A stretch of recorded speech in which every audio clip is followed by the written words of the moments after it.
Hello everyone, welcome back. This is Professor Herring, and in this video we're going to do some extra practice problems from Chapter 13 that are going to touch on a variety of different learning objectives. Let's go ahead and begin. So, as always, pause the video to try this problem on your own before watching me do a solution. Welcome back. So we want to know how much energy is needed to vaporize 10 grams of water. So if you, to vaporize, we're talking about going from liquid to gas. So when you look at the heating curve, all we're doing is that horizontal step at 100 degrees Celsius, going from the liquid to the gas. And so there's no temperature change. So this is going to require the enthalpy of vaporization and the number of moles. Moles are found by taking 10 grams of water over the molar mass of water and solving to get that there is 0.556 moles. We then multiply by the enthalpy of vaporization to get 22.6 kilojoules. And that's as easy as pie. Let's try a harder one now. Pause the video, try this on your own, and then come back and let's see what you did. Welcome back. So we're going to cool some water using liquid nitrogen. We want to vaporize the liquid nitrogen, and the water is initially at 87 degrees. We want to know what's the final temperature. Well, let's draw a little diagram. So we're taking water and we're cooling it. The water starts at 87 and it's going down. So then water is going to actually start up here and go down in temperature. We've got our 100 degrees, and so here we're at 87, and it's going to go down to some unknown temperature. The liquid nitrogen, we're wanting to vaporize it. And if we're vaporizing it, then we're doing this horizontal process, as we saw in the earlier video, where we go just from liquid to gas, no temperature change. Okay? So what we need to realize is that the energy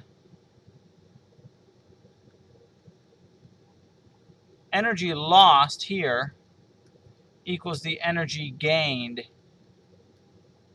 here. Okay? And so if we can solve for the energy of one, we can relate it to the negative energy of the other. So to find the energy of water, we're going to need to use this equation or some variation of it. Since we're given the molar heat capacities, we're going to use moles instead of mass. So to find the moles of water, we take the mass of the water, divide by the molar mass, and we get 1.667 moles. To find the moles of the nitrogen, you take its mass, divide by the molar mass to get just under 4 moles of nitrogen. The vaporization process is going to involve the moles times the enthalpy of vaporization. Oh, excuse me. Let's make sure that we're good here so far.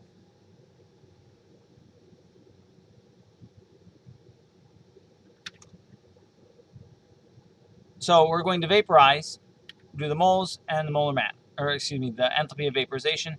That means it's going to require 21.845 kilojoules of energy to vaporize. So let's go for water. Water from 80, let's just see here. If it goes from 87 to 0, that's going to require 10,000 joules, or 10 kilojoules. That means then that we have a large excess of water that's left over.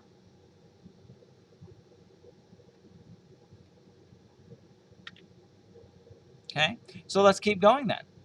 We're clearly then going to have to change our diagram here. Let's extend it down now. We now know that we're going from 87. We have to get to 0. And possibly we're going to freeze it and possibly even go lower than that.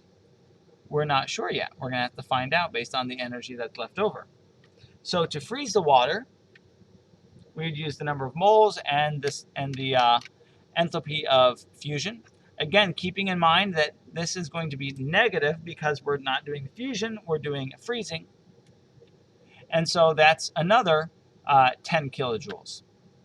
So the question here is how much heat's left over? Well, we know that the energy given off by the nitrogen is the energy, or excuse me, the energy that's absorbed by the nitrogen is the negative of the energy given off by the water. So when we set those equal to each other, we see that there is just under 1 kilojoule left over. And so we can use that then to find the final temperature.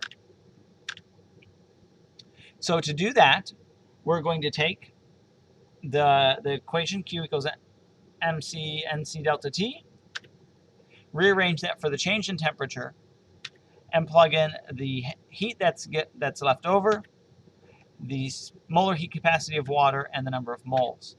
That gives us a total change of negative 14.4 degrees Celsius, which means that our final temperature is going to be about 14 degrees below 0.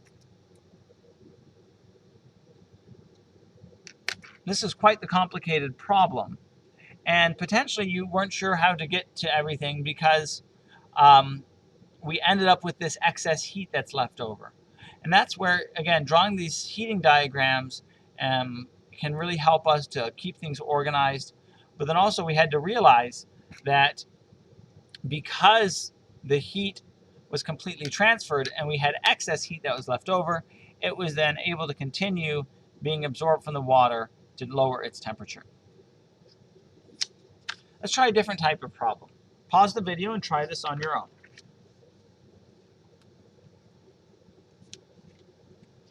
Okay, so in this question, we're asking what's the boiling point of the substance when the pressure is at 15 atmospheres?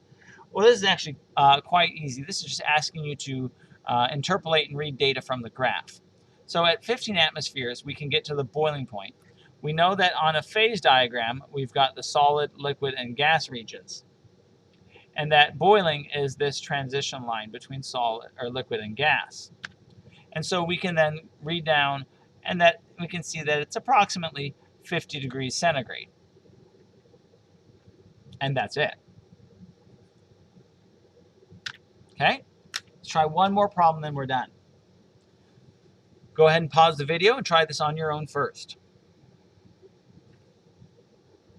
Welcome back. So, we want to know which one has increasing, we want to rank them in terms of increasing vapor pressure. Well, we know that stronger intermolecular forces are related to boiling points and vapor pressures. So high boiling point is due to strong intermolecular forces, and that would lead to a low vapor pressure. And the reason for that, again, is because vapor pressure is where you take is essentially it's the pressure of the gas particles above the liquid. And if you have high intermolecular forces, then that's going to happen. We're going to evaporate slowly. And boiling, remember, is when the vapor pressure equals the ambient pressure. So in order to build up high enough vapor pressure to get it to boil, it's going to take a lot of heat, a very high temperature. So we want to put them in increasing vapor pressure. That means we want to go from low vapor pressure to high vapor pressure. So we want strong intermolecular forces to weak intermolecular forces. And when evaluating them, remember we look first at the hydrogen bonding.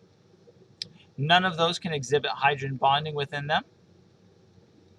Then we look at the molar mass to see if there's significant differences. And we've got 1, 2, 3, 4, 5, 6, 7, 8.